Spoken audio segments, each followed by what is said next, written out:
আসলে নতুন কিছু করার চিন্তা ভাবনা থেকে এই আঙ্গুরটা চাষ করা। আমাদের এলাকায় ড্রাগন, পেয়ারা এগুলো চাষ হচ্ছে। তো আমি ভাবলাম সবাই যেটা করে ওইটা আমি করব না, আনকমন কিছু করব। তো সেখান থেকে আঙ্গুর নিয়ে কাজ করা। আমি আঙ্গুর নিয়ে কাজ করতেছি 2022 সাল থেকে। তো আসলে প্রথমে ইন্ডিয়ান জাত লাগাইছিলাম, ইন্ডিয়ান চয়ন।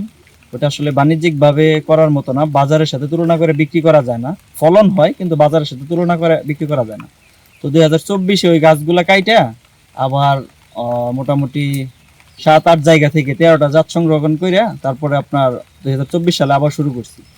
তো 2024 সালের শেষের দিকে আমার কাছে ফলন হয়েছিল। ওগুলো মাসাল্লাহ বাজারে যে আঙ্গুর আছে ওইটার মতো মিষ্টি হয়, দেখতে অনেক সুন্দর।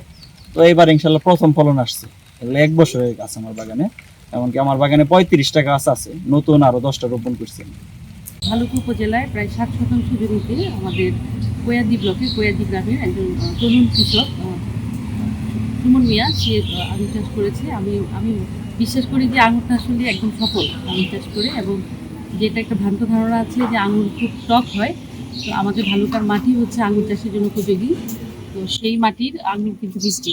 তো আমরা সবাই আশাবাদী যে আঙুর আমদানি আর করতে হবে না যদি চাষাবাদ সম্প্রসারণ করা যায়।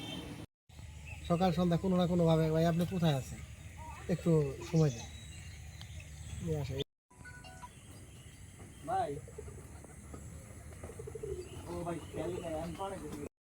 আমি কি আর আমি তো পুরো কিস্তি কিছু এমন না স্যারকে একটু ফোন দিয়ে বলি না, ফোন দিয়েছিল যে এত দূর থেকে আসছেন।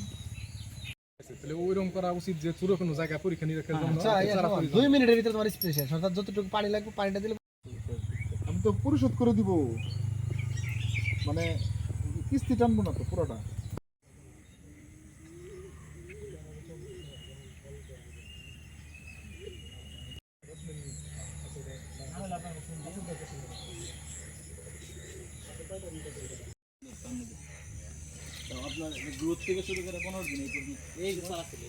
সারা বছরই হবে।